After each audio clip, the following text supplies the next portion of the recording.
Disse assim Paulo à igreja aos Colossenses: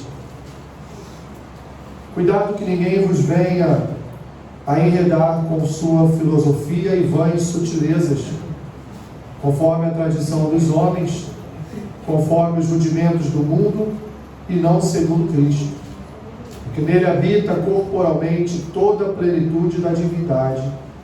Também nele estáis aperfeiçoados. Ele é o cabeça de todo o principado e potestade.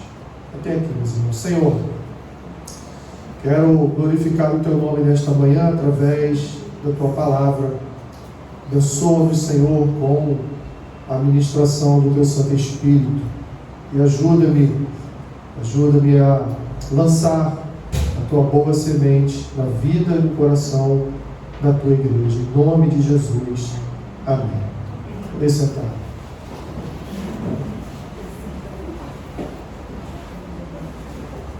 Uma revista publicou uma entrevista, uma revista chamada Vozes, entrevista de cultura em geral. Ela publicou uma entrevista de uma senhora chamada Maria, em que ela expressa a sua opinião em relação a religiões. E a dona Maria disse assim, abre aspas: por isso, seu moço, é que eu digo, todas as religiões são boas, mas cada uma para uma ocasião. Para quem não tem problema na vida, a melhor religião é a católica. A gente se pega com os santos, vai à igreja quando quer e ninguém incomoda a gente. Para quem está em dificuldade financeira, a melhor religião é a dos crentes, porque eles ajudam a gente como irmãos. Só que não pode beber, não pode fumar, não pode nem dançar e nem mais outras coisas. Agora, para quem sofre de dor de cabeça, a melhor religião é a dos espíritas. Ela é exigente, não se pode faltar às sessões, mas cura mesmo. Se Deus quiser, quando eu ficar curada de tudo na minha vida, eu volto para o catolicismo. Fecha aspas. As religiões, meus irmãos, no nosso tempo, de forma geral, servem hoje aos interesses pessoais de seus membros. Dona Maria foi muito sábia em tudo aquilo que ela falou, porque é exatamente o que ela observa em cada uma das religiões. Ela observa que no catolicismo você pode fazer o que quiser, não precisa ir à missa, não é cobrado por isso, porque em nenhum momento o padre vai te ligar e falar: o que houve com você? Tem 2 missas que eu não te vejo. Diferente do pastor, né? Se você me vier aqui 2 domingos, eu já mando um WhatsApp para você: o que houve? Está tudo bem? Está acontecendo alguma coisa? Ela observou que realmente fazer parte de uma igreja cristã, a igreja dos crentes, ela é uma bênção, porque nós temos um coração doador e quando vemos um irmão em dificuldade, ajudamos esse irmão, seja financeiramente, seja espiritualmente, seja em qualquer área da sua vida. E ainda tem certas igrejas que pregam a prosperidade, fazem reuniões de prosperidade e tocam só nesse assunto, né, de prosperidade. E por último, ela também observou que os espíritas trabalham muito com essa questão também de cura.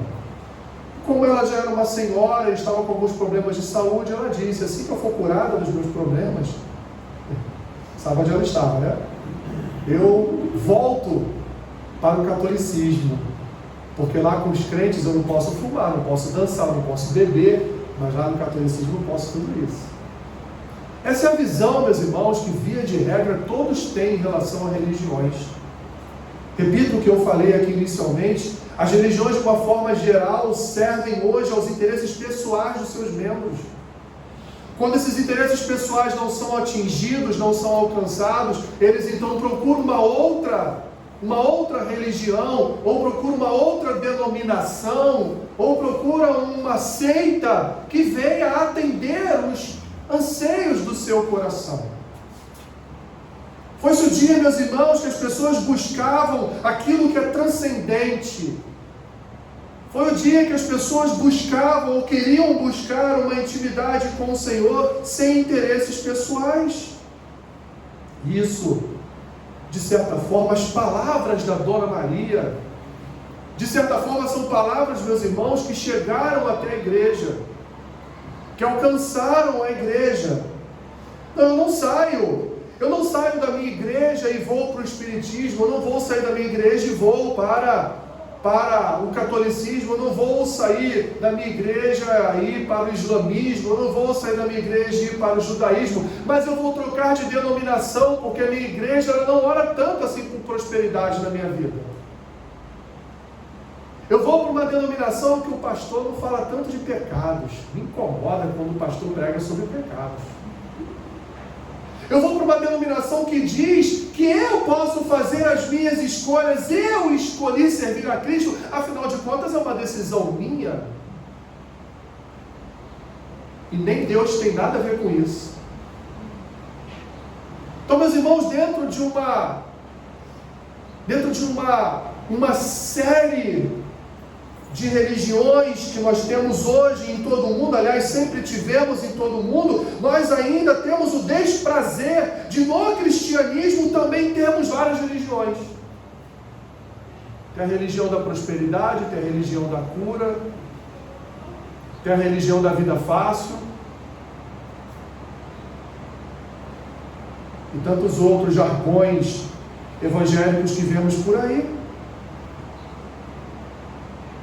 De certa forma, isso, meus irmãos, contaminou a igreja, e percebemos dia a dia grande parte do povo de Deus na igreja por interesses pessoais, e não para buscar o Deus transcendente, o Deus imanente, o Deus soberano e eterno.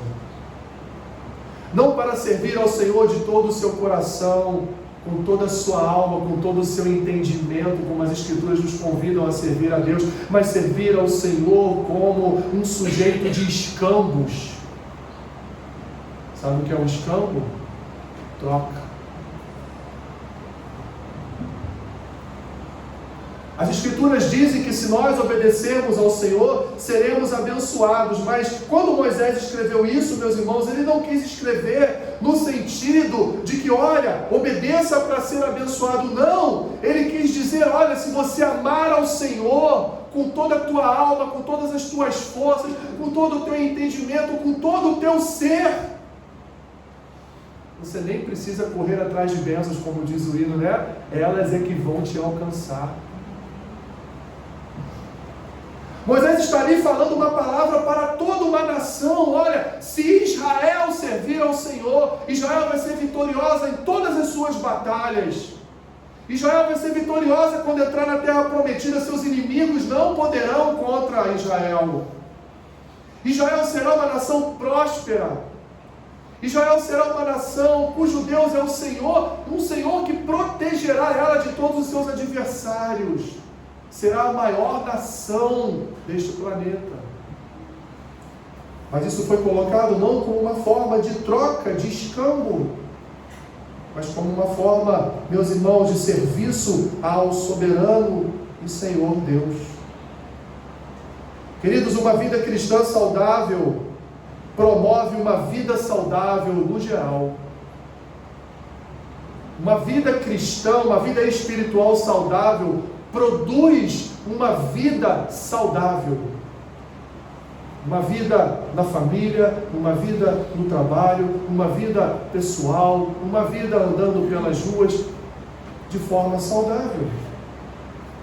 Paulo, quando escreveu a carta aos Colossenses, Paulo havia recebido notícias de Epáfras, que era ali o seu missionário para Colossos, que era o seu representante diante da igreja aos Colossenses. E Epáfras, então, quando esteve com Paulo, disse, olha, aquela igreja lá tem umas situações que estão acontecendo, os irmãos são bastante legalistas, os irmãos andam na linha, mas isso tem causado soberba no coração deles. Soberba a tal ponto de menosprezarem os fracos na fé, desprezarem aqueles que não são cristãos, então está tendo uma grande dificuldade lá na igreja dos Colossenses em equilibrar a vida espiritual com a missão da igreja, com o evangelismo e com todas as outras coisas que cercam a vida de igreja. Paulo então escreve, meus irmãos, essa epístola. Ele escreve esta carta porque Epáfras observou que os colossenses estavam de fato observando as ordenanças exteriores, estavam abstendo-se de certos prazeres físicos, mas estavam prestando culto a anjos. E tais costumes estavam levando os colossenses a crer que estavam se santificando. Paulo então ele vai refutar desde o início até o fim de Colossenses, ele vai refutar cada uma das doutrinas errôneas que estavam sendo ensinadas naquela igreja, salientando principalmente que os anjos, apesar de serem divinos, não são Jesus Cristo. Que a plenitude da divindade estava em Jesus, estava no Senhor e não nos anjos.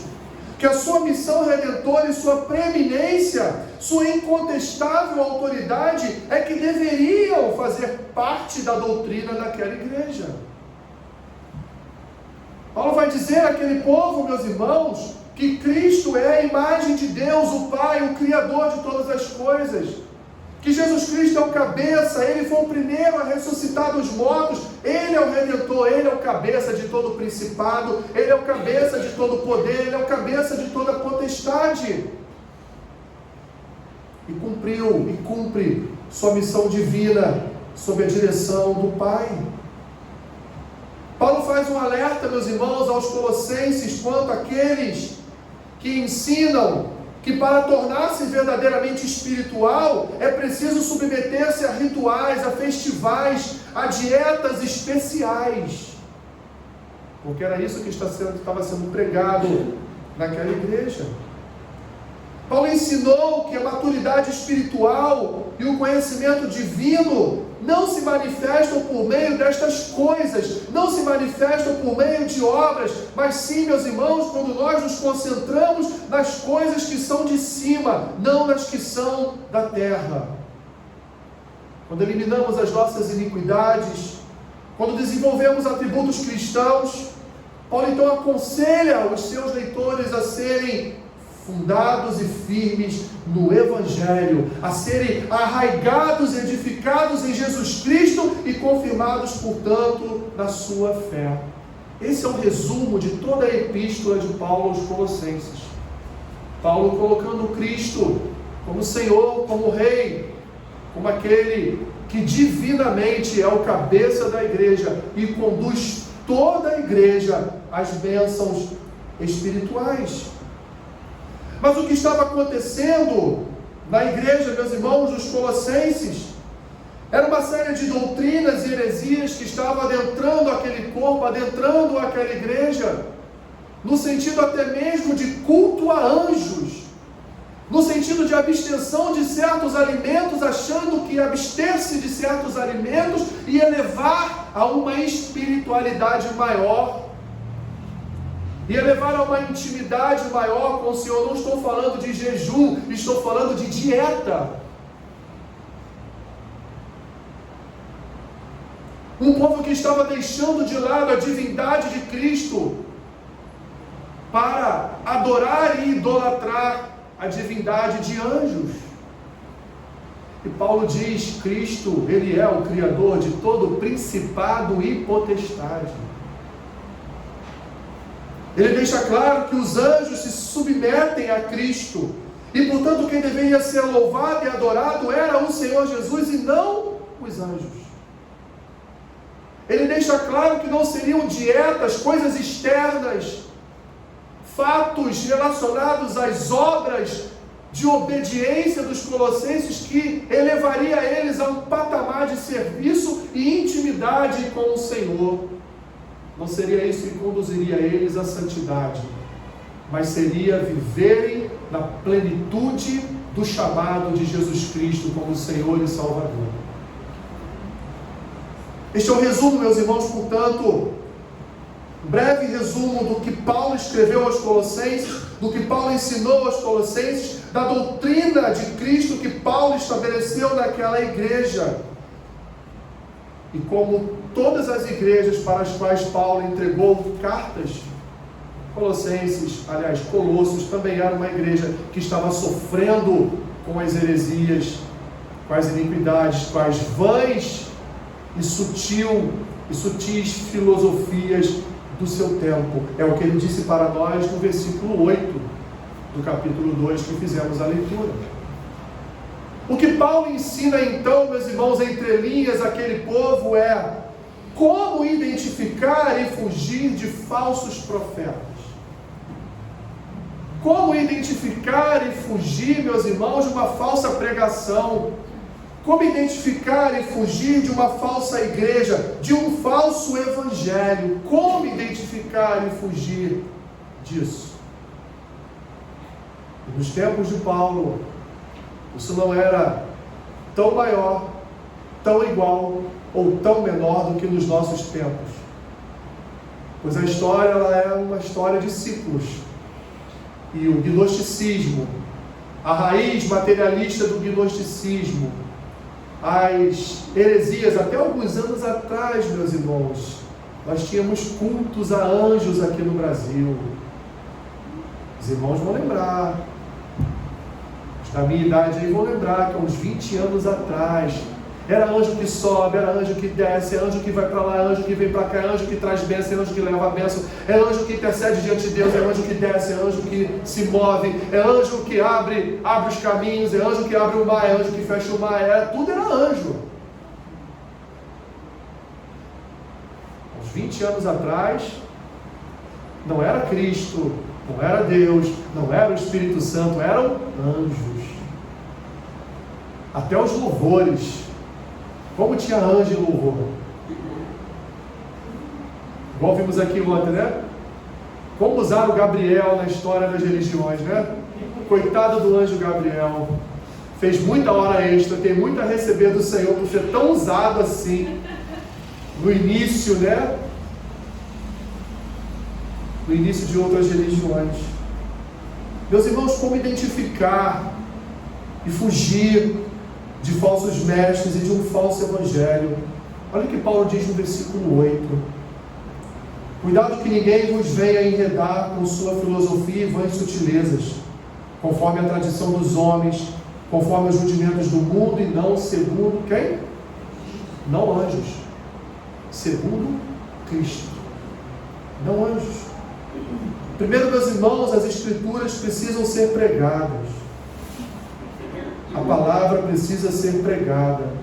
Porque quando a palavra é pregada, quando a Escritura é pregada, ela nos habilita a identificar e também nos protege das falsas doutrinas. Quando a palavra de Deus é ministrada à igreja, quando a palavra de Deus é pregada à igreja, ela, meus irmãos, serve como escudo.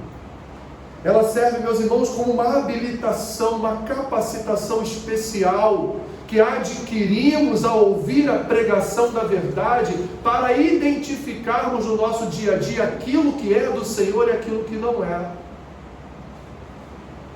Portanto, meus irmãos, quando a palavra de Deus não é pregada, então nós não estamos num contexto de igreja.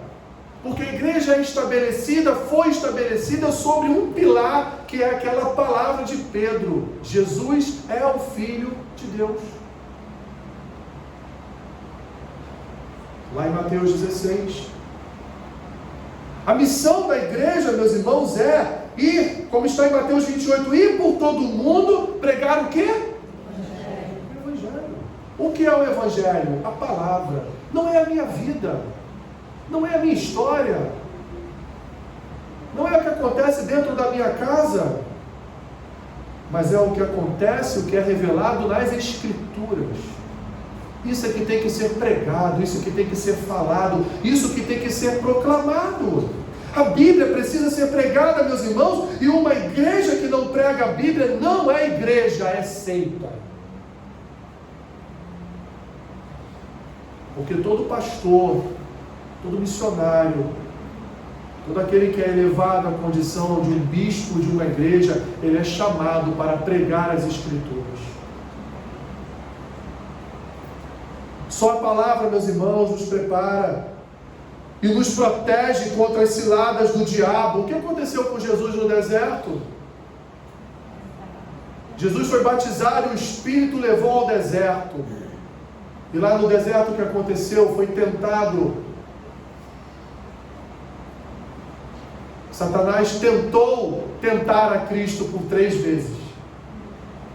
Em todas as 3 vezes, o que Satanás usou? A palavra. Mas Satanás usou a palavra de forma deturpada. Se utilizou das Escrituras como um homem se utiliza das Escrituras para impor uma vã doutrina, uma heresia. Satanás fez a mesma coisa, porque é ele quem conduz os falsos mestres, os falsos profetas. Ele fez a mesma coisa que ele ensinaria a outros. Ele pregou a palavra para Cristo por 3 vezes de forma herética. E Jesus, como conhecedor da palavra, e não estou falando do divino, estou falando do homem, o homem Jesus, conhecedor das Escrituras, refutou por 3 vezes as heresias de Satanás. Por quê? Porque Jesus conhecia as Escrituras. Jesus tinha seus pilares espirituais como homem estabelecidos com a palavra de Deus. Portanto, só a palavra, meus irmãos, nos protege e nos prepara contra as ciladas do diabo. O discernimento espiritual só acontece com a palavra. Muito antes, meus irmãos, de nós buscarmos no Espírito Santo dons, devemos primeiro buscar na palavra de Deus o entendimento da palavra de Deus, para quando recebermos do Santo Espírito os dons, termos o discernimento e entendimento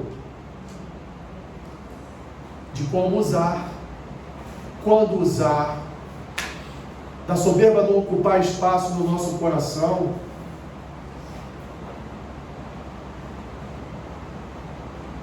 Os ouvidos, meus irmãos, do nosso coração precisam estar adaptados às Escrituras.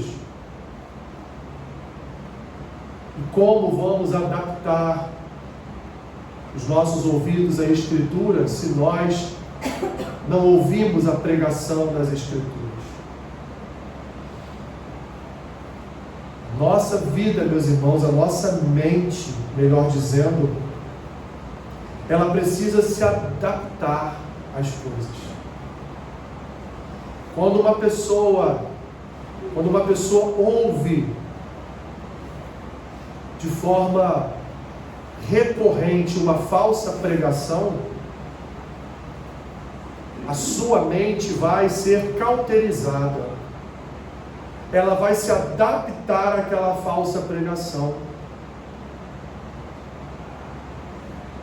Mas quando uma pessoa ela ouve uma pregação que expressa a verdade das Escrituras, ela não vai conseguir ouvir uma pregação falsa nunca. Porque ao primeiro contato com uma palavra de heresia, ela, a luzinha, né, acende. Por quê? Porque ela conhece a Escritura e a sua mente está adaptada a ouvir a verdade. Você já viu um mentiroso? O mentiroso, ele é mentiroso para ele mesmo. Olha como a nossa mente se adapta às coisas.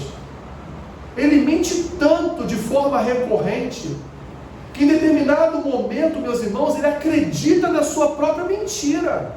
E aquilo passa a ser para ele uma verdade absoluta. Você sabe que ele está mentindo, você sabe que ele está na maior cara de pau te contando uma lorota, mas ele está contando com tanta força, com tanto prazer, com tanta certeza, que você vê uma mente, um coração cauterizado pela mentira. E existem falsos pregadores que estão cauterizados pela mentira, pelas heresias. Meus irmãos, alguns são maldosos, porque querem enganar o povo, ludibriar os ignorantes, os incautos. Mas outros, meus irmãos, eles acreditam no que falam mesmo. E pregam aquilo com todas as suas forças, como se fosse de fato uma verdade. E esses, meus irmãos, são os piores. Esses são os piores. Porque esses são os que mais conduzem outros à perdição também.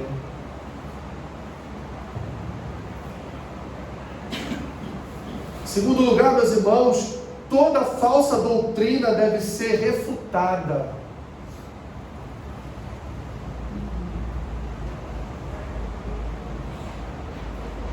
Tem um professor de um seminário que eu fiz, uma vez ele nos contou uma história.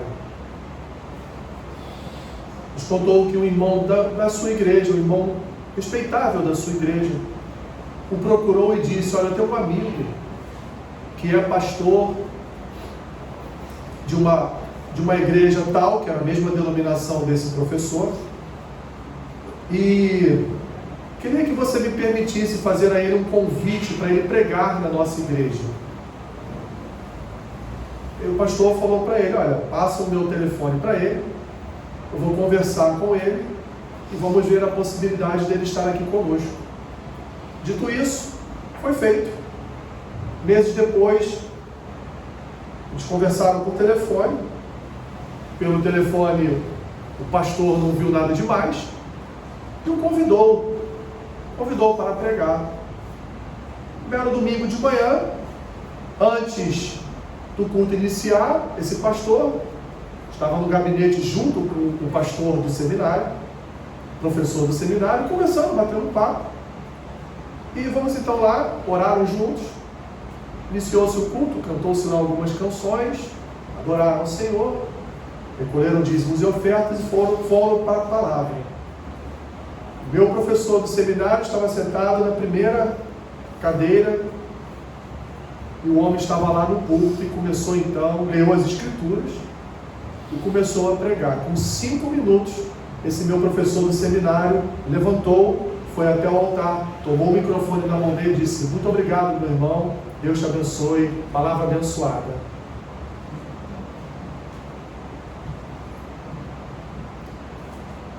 Toda falsa doutrina deve ser refutada. Doer quem doer, custe o que custar. Depois ele nos contou, aquele homem subiu, conversou comigo no telefone, conversou comigo no gabinete. Quando ele subiu no púlpito, ele leu as escrituras. Quando ele começou a pregar, era só heresia. Em 5 minutos eu falei: não, ele está conduzindo o meu povo a heresias. E eu subi e o tirei de lá. Por quê?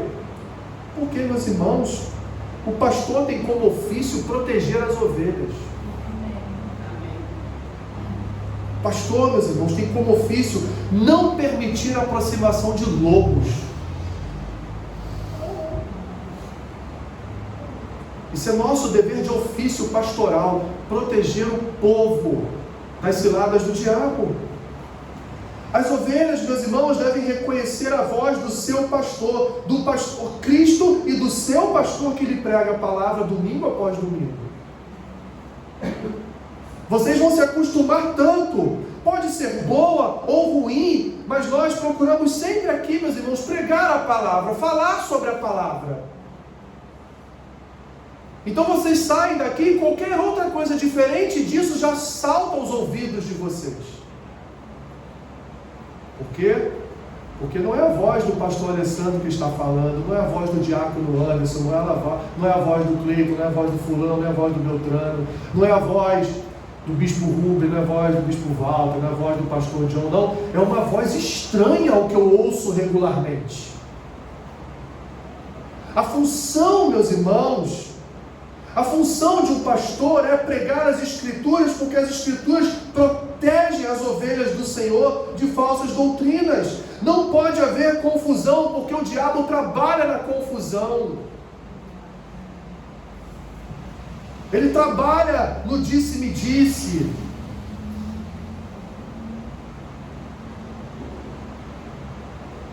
Um site muito conhecido muito bom, para quem quiser dar uma olhada lá, Voltemos ao Evangelho.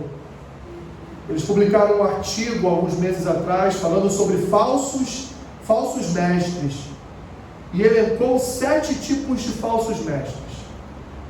O primeiro falso mestre é o herege. O herege é aquele que na cara você já vê que ele é um herege, é um falso mestre, porque ele está falando tudo o contrário ao que está na Bíblia. O segundo tipo de falso mestre, meus irmãos, é o charlatão.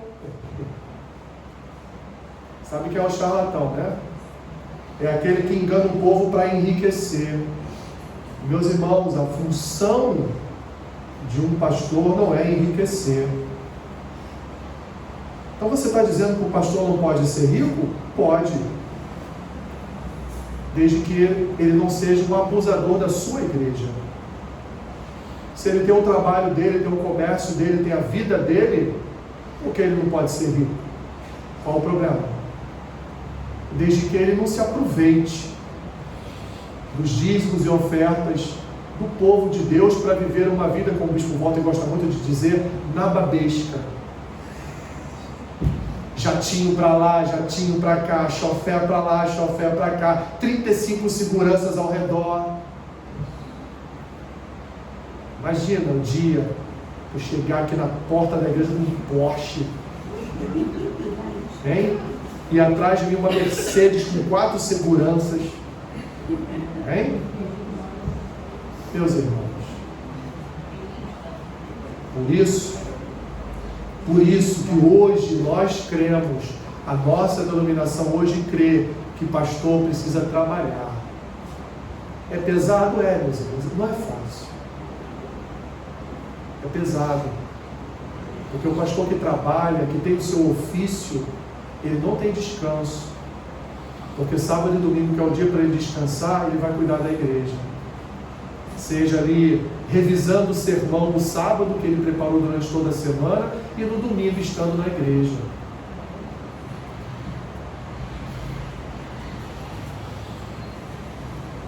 O terceiro é o profeta.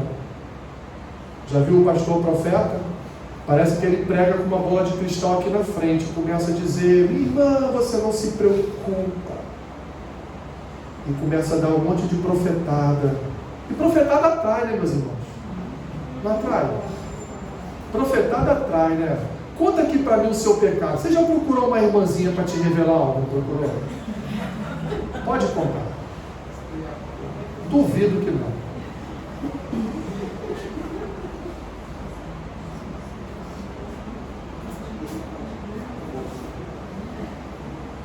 O quarto é o pastor abusador, que foi falado muito ontem aqui sobre o pastor abusador.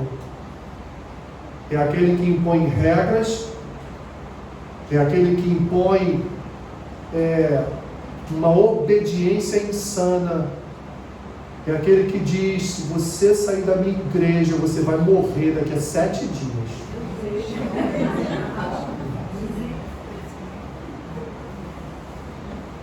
É o abusador de mulheres, que se aproveita da sua posição para abusar de mulheres. É o abusador de irmãos, que se aproveita do fato de ser pastor, para todo final de semana estar lá na casa de praia do irmão emprestada. Deixa eu falar uma coisa para vocês, meus irmãos, que eu aprendi. Pastor não tem amigos. Não tem. Pastor não pode estabelecer relações de intimidade com ninguém da igreja. O pastor tem que se manter na posição dele.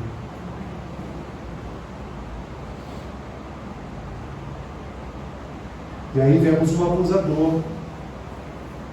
O abusador pede dinheiro emprestado aos irmãos toda semana. O abusador pede carro emprestado. Parece que o pastor abusador, o falso mestre abusador, parece que ele é a ovelha e não é o pastor, né? Ele está sempre buscando ajuda das ovelhas. Ele está sempre recorrendo às ovelhas para algo, não para algo espiritual, como: poxa, orem por mim, eu estou enfermo, orem pela minha família, estamos com problemas, orem pelo meu ministério, orem pela nossa igreja. Não é isso.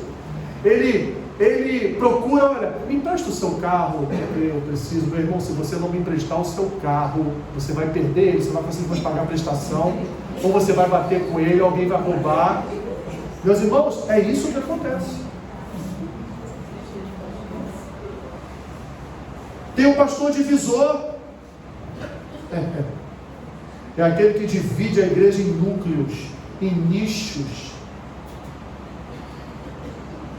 É aquele que chama uma irmã e diz: mas o que houve? Que a irmã fulana veio aqui, falou mal de você, falou tanta coisa ao seu respeito. O que houve entre vocês?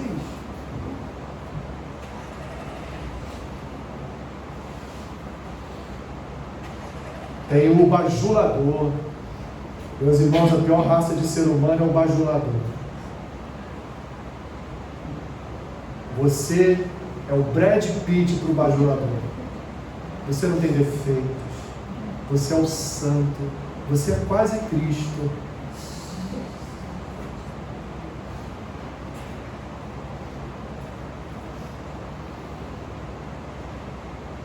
E tem ainda o especulador.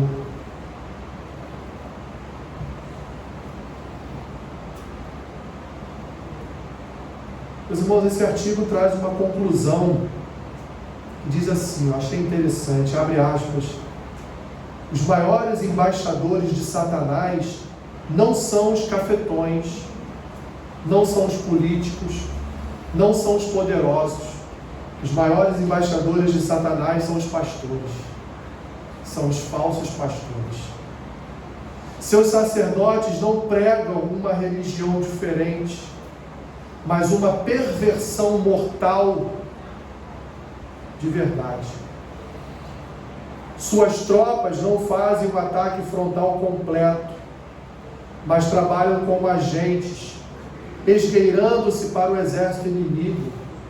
As táticas de Satanás são estudadas, são astutas, são previsíveis e são eficazes. Portanto, devemos sempre permanecer vigilantes. E eles fecham com o que Jesus diz em Mateus 7: acautelai-vos dos falsos profetas, que se vos apresentam disfarçados em ovelhas, mas por dentro são lobos roubadores. Pelos seus frutos os conhecereis. E o que Paulo disse para essa igreja, meus irmãos, por último, é o que ele comenta e fala nos versículos 9 e 10. Porquanto nele habita corporalmente toda a plenitude da divindade. Em quem? Em Cristo. Também nele estáis aperfeiçoados. Ele é o cabeça de todo principado e potestade. Queridos irmãos, Cristo é a palavra e Cristo, portanto, deve ser pregado. Toda pregação é cristocêntrica. Se Cristo não for pregado, não é pregação. A igreja não precisa da história de pastores. A igreja não precisa, meus irmãos, do testemunho de vida de pastores no sentido da pregação das Escrituras. Ela precisa da história de Cristo, ela precisa da vida de Cristo, ela precisa do testemunho de Cristo, ela precisa do Evangelho de Cristo, não do Evangelho de homens. Porque Cristo, meus irmãos, se manifestou a nós aqui nesta terra uma única vez. Para quê? Para ser conhecido. Porque se assim não fosse, ele se manifestaria em oculto. Ninguém saberia que Cristo teria vindo. Mas ele se manifestou abertamente a todos. Todos o viram, tocaram, viram a sua morte, participaram e viram a sua ressurreição, como Paulo vai dizer lá em Coríntios. Centenas de pessoas viram Cristo ressurreto. Não só os apóstolos, os seus mais íntimos. Se assim não fosse, meu irmão e minha irmã, então para que as Escrituras falariam de um Salvador, de um Redentor, daquele que remiu os nossos pecados? Para que a Bíblia, as Escrituras contariam a história daquele que entregou a sua vida no Calvário, numa cruz, para nos salvar? Se eu não preciso pregar a Cristo, se eu não preciso pregar sobre salvação, o que então pregarei? Prosperidade, bem-estar.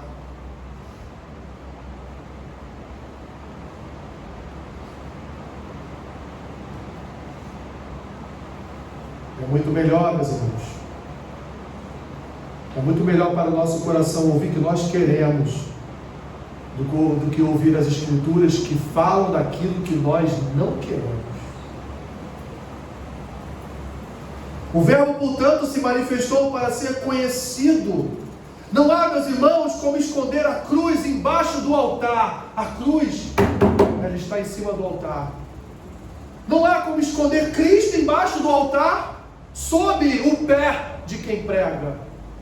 Ele tem que estar exaltado para toda a igreja. Ele tem que ser magnificado para toda a igreja. Ele tem que ser exposto para toda a igreja. Ele tem que ser comunicado para toda a igreja. Porque a missão da igreja, meus irmãos, é pregar a Cristo. Não é pregar homens. A missão da igreja é pregar o nosso Redentor.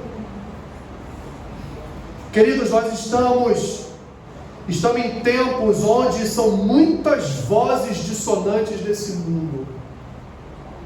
Você hoje aperta uma simples tecla, você assiste aquilo que você quiser no YouTube da vida. Coisas boas, coisas más, verdades, mentiras. Mas nesse caso, o poder de escolha está nas suas mãos. São muitas vozes mentirosas ecoando, meus irmãos, pela igreja. Assim como temos muitas vozes da verdade também se manifestando na igreja, mas você tem a opção, o que você vai ouvir, o que você vai ver. A voz que afaga o seu ego,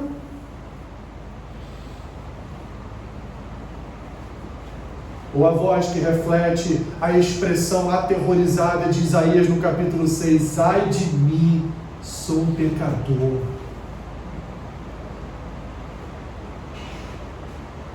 Qual é, meus irmãos, a voz que importa? Para Dona Maria, lá no início aqui da pregação, para Dona Maria, o que vai importar para ela é ser curada lá no Espiritismo, para ela depois voltar para o catolicismo, porque no catolicismo ela faz tudo o que ela quer e ninguém cobra absolutamente nada dela. Esse, meus irmãos, é o nosso coração. Queridos, há uma só palavra, uma só voz que nos liberta deste coração de Dona Maria. É a palavra do Senhor. Se nós, como igreja, não nos dedicarmos às Escrituras, nós seremos enganados. Se nós, como igreja, não julgarmos o que ouvimos, nós seremos arrebatados por lobos vorazes. Se nós, como igreja, não manifestarmos paixão, amor pelas Escrituras, meus irmãos, o nosso coração, que é idólatra, vai manifestar paixão e amor por outra palavra. Porque o nosso coração precisa de uma palavra. E só há uma palavra que é a verdade. É essa que está diante de nós. E Paulo diz para os crentes em Colossenses, ele diz, olha, que vocês venham a se abster do culto a anjos, venham se abster de dietas de santidade, venham se abster das águas que são levadas no monte e oradas, venham se abster das toalhinhas ungidas, que vocês venham se abster de qualquer tipo de objeto que possa ou que vocês acham que vão conduzi-los à santidade, mas que vocês olhem para Cristo, porque Ele é o santo e é Ele que conduz vocês à santidade, pois nele reside a plenitude de todas as coisas. Então, queridos irmãos colossenses, deixem de lado as filosofias, as vãs sutilezas, os rudimentos dos homens deste mundo e olhem para aquele em quem reside toda a plenitude, aquele que criou principados e potestades, aquele que participou de toda a obra da criação, aquele que é eterno, santo e se fez carne, se fez homem, habitou entre nós, o Verbo foi revelado a nós e, portanto, meus irmãos, o Verbo precisa ser estabelecido e pregado na igreja, custe o que custar. Pode todo mundo ir embora, mas o que não pode ir embora de uma igreja é a palavra. O que não pode ir embora da igreja são as escrituras. Pode todo o povo abandonar um pregador fiel às escrituras. Pode todo um povo procurar lobos vorazes que vão pregar o que eles querem ouvir. Mas o que não pode faltar naquela igreja, e Deus honrará aquele pastor, honrará aquela igreja, porque aquela igreja prega as escrituras, prega a palavra. Timóteo, pregue a palavra, quer seja oportuno ou não. Agora esteja preparado, Timóteo, porque muitos estarão com comichões nos seus ouvidos, não vão querer ouvir uma pregação fiel às escrituras. Eles querem ouvir vãs filosofias, vãs doutrinas, palavras de sutileza e rudimentos deste mundo. Meus irmãos, que nós, como corpo de Cristo, que nós, que fomos circuncidados, não por mãos de homens, como Paulo continua aqui no texto, mas fomos circuncidados no despojamento do corpo da carne, que é a circuncisão de Cristo. Nós, meus irmãos, que fomos sepultados juntamente com Ele pelo ato de batismo, nós que também pelo ato de batismo fomos ressuscitados juntamente com Ele, na fé no poder de Deus, que ressuscitou Cristo dentre os mortos e um dia há de nos ressuscitar também com Ele. Nós, meus irmãos, que estávamos mortos pelas nossas transgressões, pela circuncisão da carne, nós, meus irmãos, que recebemos juntamente com Cristo vida, sendo perdoados em todos os nossos delitos e pecados. Nós, meus irmãos, que tivemos cancelados os escritos de dívida que tínhamos com Deus. Nós, meus irmãos, que éramos contra as ordenanças do Senhor, nós, meus irmãos, que nos prejudicávamos, foi removido de nós, meus irmãos, toda a iniquidade e foi encravada na cruz. Ali, meus irmãos, foram despojados principados e potestades, publicamente desprezados, triunfando Cristo, triunfando contra eles naquela cruz. Cristo, meus irmãos, esperança da nossa, esperança da glória, esperança de uma vida eterna. Cristo precisa ser pregado e estabelecido como cabeça da igreja em toda a comunidade de fé. Mas isso, meus irmãos, só através da pregação das Escrituras, isso, meus irmãos, só refutando toda sombra de heresias na igreja. E isso, meus irmãos, pregando a Cristo como Senhor, como Rei, como Salvador eterno. Só dessa forma andaremos com Ele, meus irmãos. Só dessa forma estaremos habilitados, perfeitamente habilitados, para discernir o que é uma palavra falsa, o que é um evangelho falso, e o que é uma palavra verdadeira, o que é o verdadeiro evangelho pregado. Deus nos ajude, meus irmãos. São muitas vozes. Que Deus nos ajude a estudar a palavra e a identificar corretamente todas essas vozes. Amém? Amém. Senhor, nós queremos nesta manhã, diante de Ti, Senhor, de pedir perdão pelos nossos pecados, pelos nossos lábios impuros, porque vivemos no meio de um povo de impuros lábios. Ah, Senhor, que Tu venhas a nos purificar, nos santificar, nos lavar, Senhor, de acordo e na forma da pregação da Tua palavra. Que o Senhor venha, ó Deus, alcançar nosso coração de tal forma que, Senhor, venhamos a manifestar um amor por Tua palavra, um amor pela história contada, um amor pelo verbo revelado. Ajuda-nos, ó Deus, ajuda-nos, porque às vezes ficamos tão confusos com tantas vozes. Tira toda a confusão, dissipa toda a confusão dos nossos corações, e que possamos ter olhos somente para Ti, o autor e consumador da nossa fé. Nos ajude como igreja a crescermos na Tua palavra, Senhor. Nos ajude aqui com uma pequena comunidade de fé a crescer no conhecimento e prosseguir em Te conhecer, Senhor. Que neste lugar Tu seja de verdade o alvo e o futuro prêmio que receberemos, Senhor, por andarmos na Tua presença. É o que Te pedimos nesta manhã, Senhor. E assim oramos em nome do Pai, em nome do Filho, em nome do Espírito Santo. Amém. Amém.